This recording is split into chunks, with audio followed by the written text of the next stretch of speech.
Wolfpack Nation. As you can see, we still have EMEKA here. We made him stick around for a part two, so he's graciously given us his time for that. In part one, we talked about his coming to state and some memorable moments, some of his record breaking performances. But here we're going to talk about some more of his super senior season. What kind of brought what made him come back for that year. I'm sure there was, definitely some more meat on that bone, if you will, that, he had to prove. So let's just jump right there, man. Like, you did your 4 years of eligibility. What we really didn't even talk about in episode one is you didn't redshirt. Like you were all in on season one, which is something you don't see a lot in today's, football. So, we had that COVID year. And, your stats were good, and there's more, we always talk about this here at Tuffy Talk. Stats aren't everything. They're just numbers. They don't always paint the full picture. But I think, you were thrusted into the number one role. You probably didn't perform as much or as well as you would have liked to have. Still great productivity by a lot of standards, but probably not your own personal standards. Yeah. So just talk like obviously everyone was granted that COVID year, the free year, the pass. And, we had a lot of people come back. In fact, CJ was in his 6th year last year. Yeah. And then you had your 5th year, but just kind of talk us through was like, why did you decide to come back for that 5th year? Obviously you could have gone pro. But what were your thoughts on wanting to come back? So, 2019 year, I didn't feel like I did what I wanted to, and coming back for that 2020 year, I took a huge leap. I just saw myself become a whole different animal, and it started in practice, and I just saw myself making all these really insane plays, and then in the game day, I made some wild plays as well. And the thing about that year is too, we started off with Devin and we ended up with Bailey, right? So that transition. The thing is, I had 46 catches that year, which is little bit. I averaged good numbers. I averaged a lot of yards, so it's we didn't really pass the ball as much, right? But we still, whenever it was in the air, I just knew I had to capitalize because I knew you just might not get the ball again. So, but yeah, I think coming back that 2021 year, I just think I was undecided, and I knew if I'm undecided, I can't leave and be undecided, right? And sure, I felt like. I don't know, it was just the best decision I had ever made. But at the time, I was just so 50-50, which is crazy to think about. But I wouldn't trade coming back for anything, anything in the world. So, yeah. Yeah. I mean, no offense, but that's probably the best moments of your career. You're some of the best moments of my life. Actual life. So it's I love that year so much. I'm going to be straight up. EMEKA for our side. You know how I am, EMEKA. But. No, how are you? I am obsessed with State, but to the fans, EMEKA's easily a fan favorite. So you know how much. No, I know you're laughing, but you know it's serious. You're a fan favorite to everybody. So I just want to know how did you? Because you were the one that would connect with us after every touchdown. Not a lot of players do that. So that made a connection with us and you. So I just want to know how what did you feel towards Wolfpack Nation? Yeah, that gives me goosebumps, just hearing that. Like I said before, I think why I loved NC State and everybody I met. Well, first everybody I've met there has been the best people. Everybody I meet in Raleigh are the best people. They're so nice to me. They're so everything. And I think after that 4th year, getting all that love and stuff like that, after that Pitt game and all those games that we had, and I remember that Clemson game. I was just I was thinking about. I do a routine every morning. I meditate and I visualize. I was thinking about what can I do to just say my thanks. I feel and thinking about that bow, it just came to me, and I envisioned it in that corner of the end zone, and I to the student section, to you guys right there, because I know right there. It was right right in front of them. So that being able to have that moment with everybody and the pictures that I have of that, it's it just gives me goosebumps, and I just have so much love for everybody that I've met and the people that are that come to the games, because you guys are what makes the games. Without y'all, we're nothing. So yeah, and again, you've had so many moments, and I don't know how I forgot the Pitt moment, right? And that was kind of Devin's coming out, Devin Leary, obviously, but his coming out moment at State. So let's talk a little bit about you and your relationship with Devin, and I know that's your guy, but just talk about like your chemistry. I mean, like I remember that play where you spun to make the catch. Like that was an unbelievable catch. It's crazy. Like you were looking one way and the ball came another, and I'm old and fat, so I don't move like you, but like just that play, and then the DB's like, he pushed off. No, bro, he spun on you. Like that was another you got mossed moment. But just talk about it anyway. The question was more about you and Devin's chemistry, but yeah. Me and Devin, my sophomore year.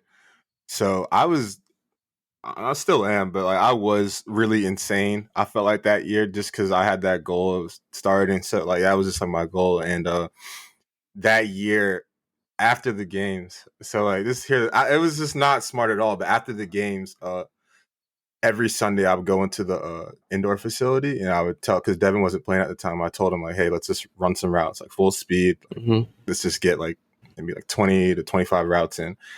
And we would always do that. And the last throw that we would do would be like a go ball, like a fade ball or whatever from the 10, like kind of like where I had versus Pitt. And we'd always say it's like a game winner versus Clemson. We'd always say that, just kind of like, just saying it because like we're like, why not? And then for him to have the game winning throw to Devin, just like, and then for us to have the game winning versus Pitt and versus Carolina is just like it's just crazy, like how those moments come full circle. So wild. Yeah, I mean, you mentioned it, Clemson, whatever, but it kind of goes back to the '83 team when Coach V made them practice cutting down the nets, right? So again, if you practice it and call it and do it, it just becomes routine, and it does when you're in that moment, it just happens naturally or organically. Right. But let's we'll get back to last season, but let's talk a little bit about the 2020 year, the COVID year, because we started really hot, and Devin breaks his leg against Duke, and that could have been pretty devastating for the team as a whole. But Bailey comes in. Well, actually, we started with Bailey because of Devin having Corona at the beginning of the season. But but he comes in and he's lighting it up, and of course he unfortunately breaks his leg against Duke. But that season, it's probably one of my favorite years, to be honest with you. I mean, I did get to 2 games that year. So, I wasn't in the stands, but for me, just seeing it from afar, that was where a team really came together and literally had each other's backs. Just talk a little bit about that season for me. Yeah, that's one of my favorite years too. Now, I like look back at it. It was so much fun because it was different. And not having the fans and not having anybody in the stadium, and really like, because we had classes online as well, like just going to football and then coming back. And it was just so quiet. I remember like quiet is like how to explain that year, because we get done with the games, most of the time everybody goes out, we all, do whatever. But like, you go out, you go to the game, you go home. Like I would go home and just hang out with my roommates. Like, so it was just like so different. I love that year because it was like, I think the team got so close because we were just with each other all the time. And when Bailey had to come back in, we all just rallied around each other. We're just like, okay. And the thing I love about Tim Beck so much, I know there's so much like up and down with him I see sometimes on Twitter, but like we got to understand, like the 2019 year before he got there, our offense was a mess. Like it was. We're 5-2 right now, right? Like, we've got to like understand, like Tim Beck has really saved this offense. I'm not gonna I'm very thankful for him, and he came in with like, it's very powerful when you come in and you say something and that's how it's gonna be. Like he just came in, he's like, this offense works. It worked at Texas, it's worked at Ohio State, and it's gonna work here. Like Devin goes down, but he's like, okay, Bailey, you've won games in college before. Like you can do this, and we're gonna win games. And like everybody was just like, okay, we're gonna win games. Like we never had like an offensive coordinator kind of like speak to us like that. So when he was like, he took that leadership role and was like, okay, this is what's gonna happen. The whole offense is like, okay, this is what's gonna happen. Everybody kind of played their role, and we just saw that season play out like the way it did. Yeah, it really did. And I think that's you brought up a good point about Bailey, coming in that season, and Coach Beck, he knows he draws the plays due to to the quarterback's ability and the team's ability as a whole, right? Like, if the personnel aren't there, he's not going to just run a play because it's in the playbook. Exactly. Yeah, I mean, he's going to put he's going to put the team in the best position to make plays. I mean, that's the whole point of an offense, or just playing the game in general. And I guess and we'll talk about this for just a minute, since you brought it up about this year in 5-2. Kind of what are your thoughts on this year's version of the offense as compared to last year's? Because and granted, now Devin's out for the year, so that vastly changes things again. But even before the injury, people were kind of like it's an enigma. Because the personnel are pretty much the same. I mean, there's a few key pieces that are different. Obviously, yourself being one, and then Icky being another, and the running backs are different, but not. I mean, they were in the program last year. So just talk about the offense a little bit from this year to last year. Yeah, I think what people sometimes don't understand is every year is a different year. It's like the weirdest thing ever, but every year you come back, it's just a different vibe of the team. Even if you lose one or two guys, like, it's just a different. I don't know how to explain it, because the 2020 year to the 2021 year, I think we might have lost like 4 players, and like it was carry and like alignment on our offense, but like it felt like a whole different team. It's like weird how it works. So like I think just understanding that every year is just going to be a different year. It doesn't matter if you bring back the exact same team. It's just something about it. So you just go through different experiences and stuff like that. But I think being 5-2, our defense this year has been like the vocal point for us, and you just got to like roll with that. Devin being out, you just got to keep fighting. Like there's no other way to put it. It's a tough situation, but at the end of the day, like the game's going to come, and you're gonna have to fight, and we're gonna have to just make plays, and it's gonna be different than what we've seen before. But I think that's the biggest thing too, is like you said with Coach Beck early, he can't just call plays and we're not making them. It's like, oh, why isn't he calling these plays? Like he explained it to us one time. He's like, no, like I've called this play, and he shows us like calling it, and we're not making the play. It's like he can't call that play again. Like that's what you want, but we're not making that play, so he can't keep calling that. So like I think just understanding that, like maybe last year we were better on the vertical, maybe this year's going to be the underneath stuff. I mean, that's how we have to roll. Like I think it's just understanding your offense and going from there. Right, and it does take a little bit of time for that to play out. I mean, obviously you come into game one hoping that you're a well-oiled machine, but it just doesn't work that way. It takes time to figure out. And the defense is going to give you different looks too. So something that you might thought they were going to run, they run something different, and so it's there's so many different things in the minutia. Like it's so many moving parts. So that's for the casual fan, like, why do we keep running the same play? It's like, I'm sorry. Like, what is your experience? Like, so it's frustrating for the players and the fans alike. So go ahead, Michael. I had a question kind of along those lines. It's like, because when people think, I think a casual fan thinks of receivers, it's running routes and catching the ball. What are some of the small things that you have to do every day that people may not notice, like immediately on the field, that makes a successful receiver? For me personally, like how I got my success was through 2020 and 2021 are kind of different years. So I'll talk about 2020 first. Was like, sure, I had to catch 400 balls every day up until I think Fridays I wouldn't do it. So Fridays I would take day out just because my hands. But, slacker. But I like that was for me. I think you had to just understand for yourself what works, and like that was what if I caught so many balls to the point where I'm like, I don't know. I caught so many balls off the jugs. I caught so many balls from Devin. I caught so many balls from the quarterback. Like I'm so prepared that like this is what's going to work for me. So I think everybody becomes second nature. Yeah, exactly. Yeah. So it comes second. I think everybody has to find like their own thing that works for them. Right. So speaking along being a receiver, what was your favorite route? Just to go ball vertical. Just go.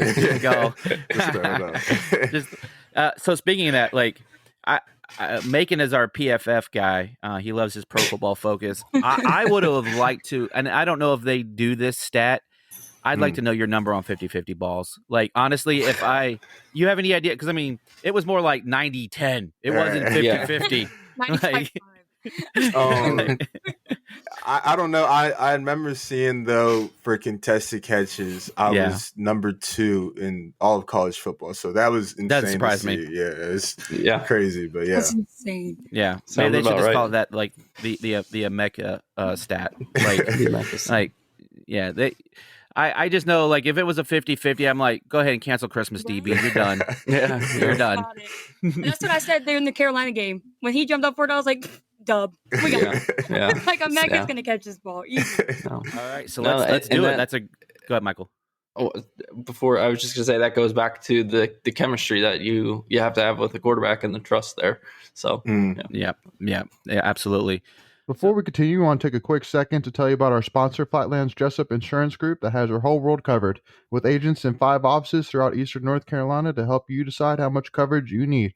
Offering policies for home and auto, recreational vehicles, commercial, crop, health, life, and employee benefits. They are able to combine options to find a comprehensive solution that works for you. Flatlands Jessup protects the things you love so you can spend less time worrying and more time enjoying them. Find them on Facebook and Instagram at Flatlands Jessup. You can also visit their webpage at www.flatlandsjessup.com. So please make sure to go and check them out. So Mackenzie addressed the elephant in the room. Let's go right into it. Let's go to that Carolina game. Let's talk about it for a few minutes. Man, I don't even know. Like, it was a weird game. Like, I mean, obviously it was a weird game. It was like, it was a game where we should have just been dominating. Multiple punt blocks. The one for the touchdown, the one where we block and they get a first down. Like, it was just weird. So weird. Sam Howell had a couple of runs. Right. Their running back had like one run, and it didn't make sense how we were down in that game. Right.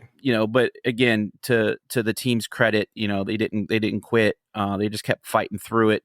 And so, they make that long, I think it was like 52, 53, 54-yard field goal. I mean, dude just bombs it, and he's like, it's done. And then, like, leaving, they're telling everybody to travel safely. Yeah. The bench is chattering, and then, like, the ESPN win probability goes to 99.91%. And so it's not looking good. And so, hey, you're up. Let's just talk about it.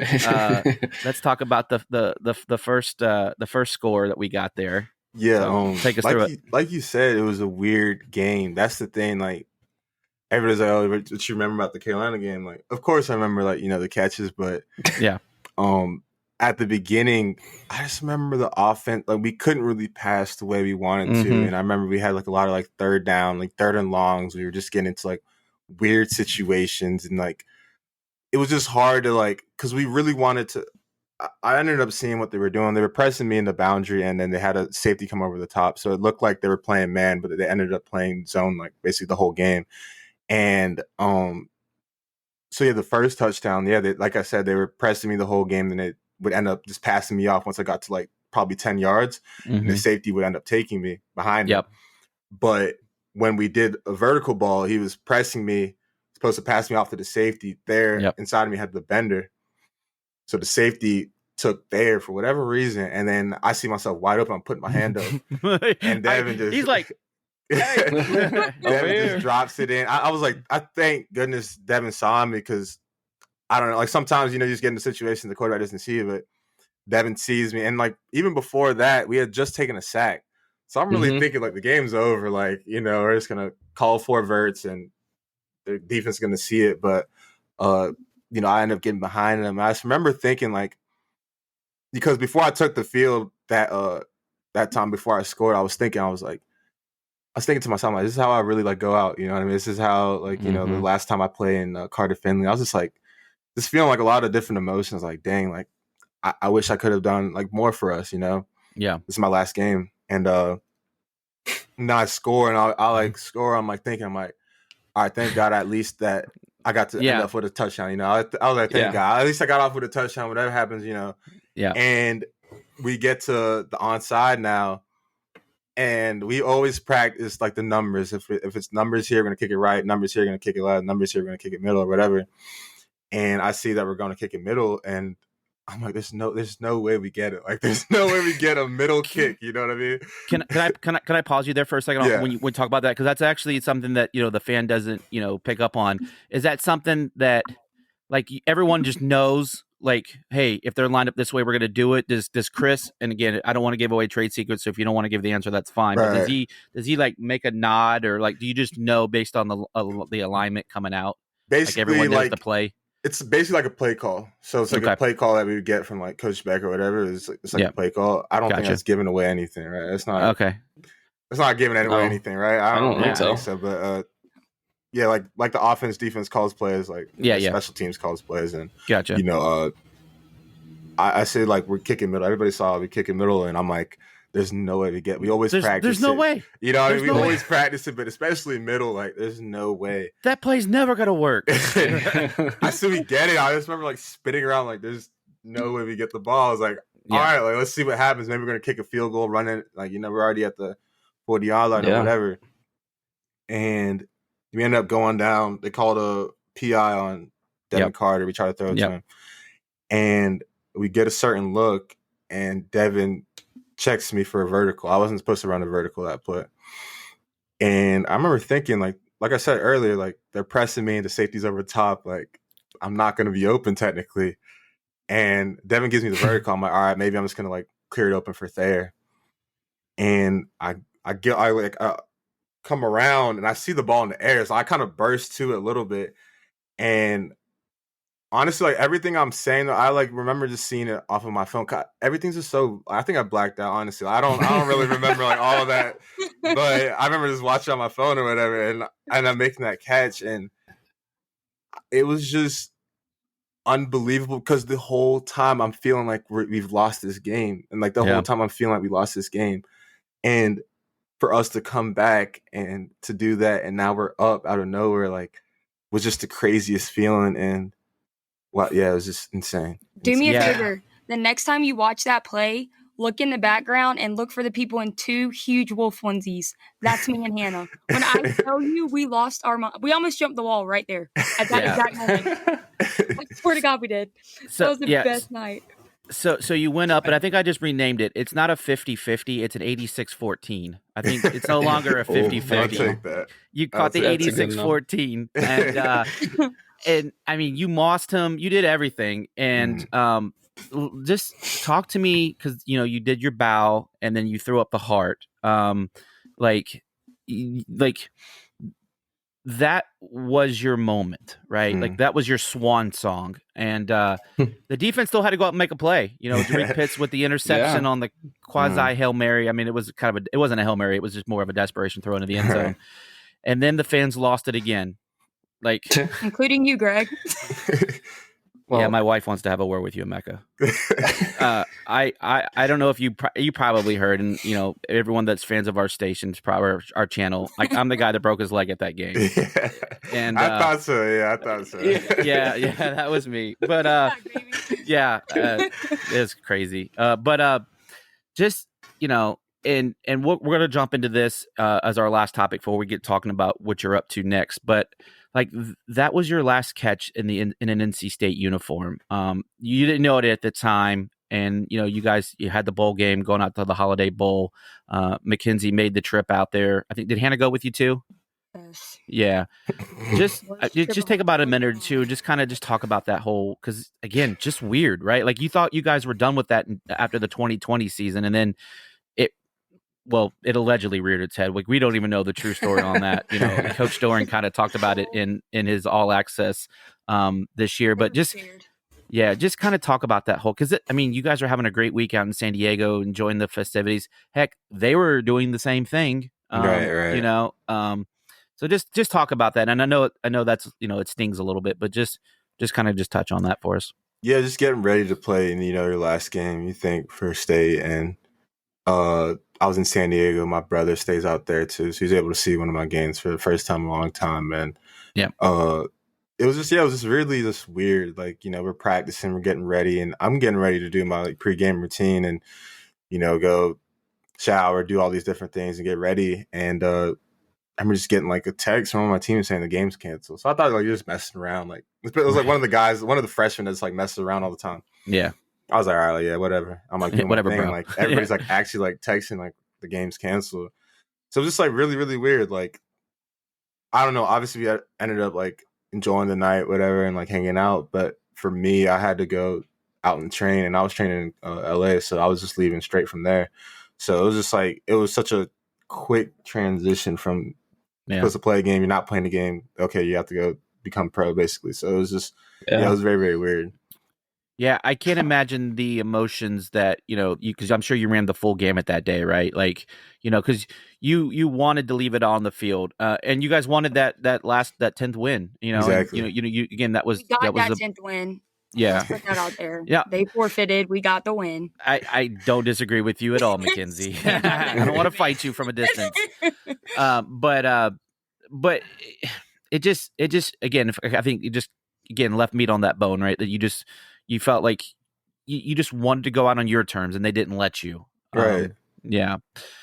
So let's talk about, well, you had some time in the NFL this preseason. Just kind of, obviously that didn't go the way that you had hoped, but just kind of talk about that a little bit, because that's still a major life accomplishment, and that, so many people can't even say that they suited up, in that regard. So just kind of just walk us through that. I'll talk about it all probably more on Tuesday on my little thing, but yeah, just some crazy things that happened. I'm gonna go into detail on Tuesday, so I don't want to like spoil it. No. Oh yeah. So that's but you set it up nicely for me. So thanks for teeing it up for me. So let's talk about what you're doing these days. You mentioned in the first episode your Twitter handle, but you have another Twitter handle out there that just kind of surfaced about a week or two ago, I guess. I'm following you on that one. Just go ahead and give us the beans on that. What is that Twitter account, and what is it doing? So it's called EMEKA Talks, and basically I wanted to find something outside of football that I wanted to like really, really work hard on. And I was just falling in love with podcasts for some reason. I just like was watching so many podcasts. You, man. I'm like, there's fun. I feel like they're cool, and shows and different kind of things on YouTube or whatever. And I was like, that's something I want to do. And I love athletes. I love mental health. I love talking. And, I've usually been quiet, and I was so scared about like starting it up. And once I started, I was like, this is something I think I would enjoy and love, so yeah. So you had your first episode come out last week. You talked with Jacoby Myers and Kelvin Harmon. I really enjoyed it. I thought it was really insightful. By the way, like, Jacoby's jacked. Like, yeah, Jacoby. Yeah. I didn't think he was that swole, but I mean, he like, I don't know if he was wearing like a medium or like, I don't know, but his guns, but it was guns out. But just him talking a little bit about his time going undrafted and working, playing for the Patriots and playing for Tom Brady and Bill Belichick, and then Kelvin, talking about his journey a little bit. But so yeah, I thought it was great. I really enjoyed it. But just talk about how that was for you. Talking to those guys. Obviously, that was an easy conversation. That was a good starter, right? Like you felt like you were in your element there. But talk about that episode, and then what do you got coming up next? You kind of alluded that you have a special heart to heart, if you will, coming up for episode 2. So for this next one, I wanted to do just kind of like explaining everything more in depth, like extremely raw version of it, everything that I was going through.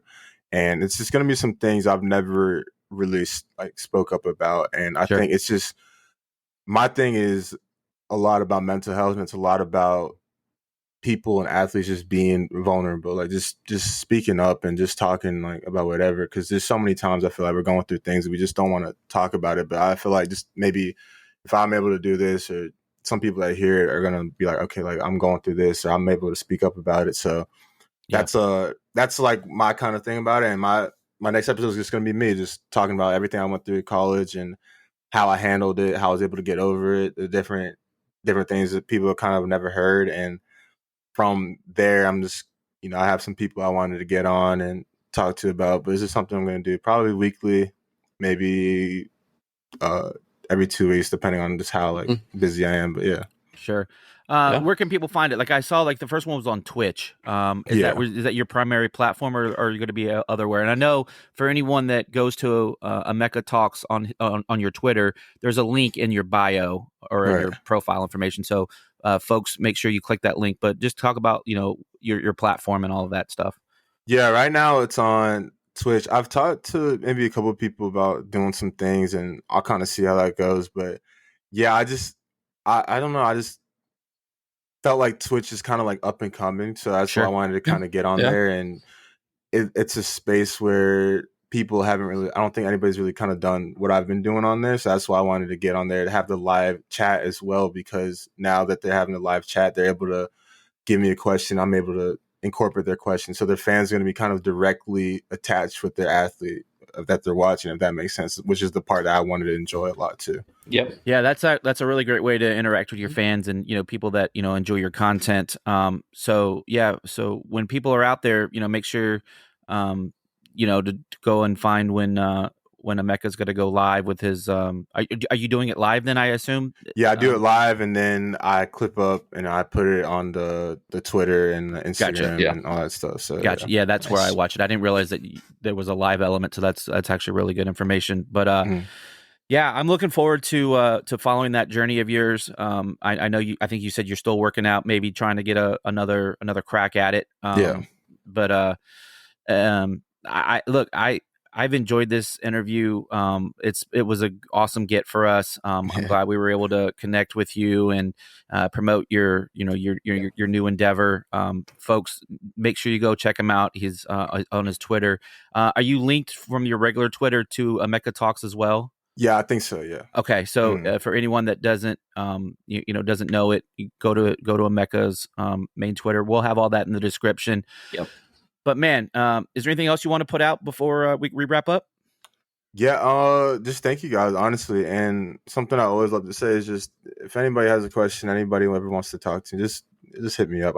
I'll try to get you as soon as I can. I'm not very good sometimes on my phone, but if you do hit me, I will respond. So yeah, just say whatever, and we can connect. So yeah. We can attest to that. He answered us. So we appreciate you.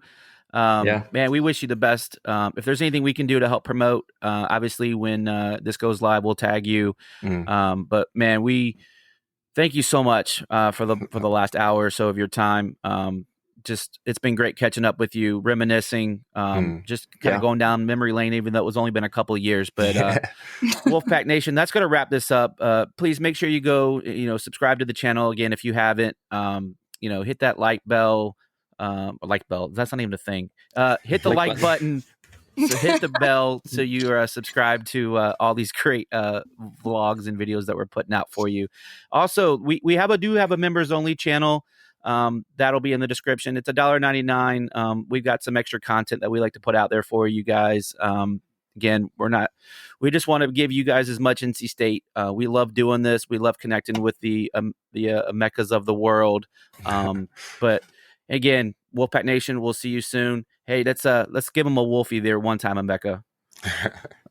All right, we'll see y'all later. Appreciate you. Appreciate you again. Thank you.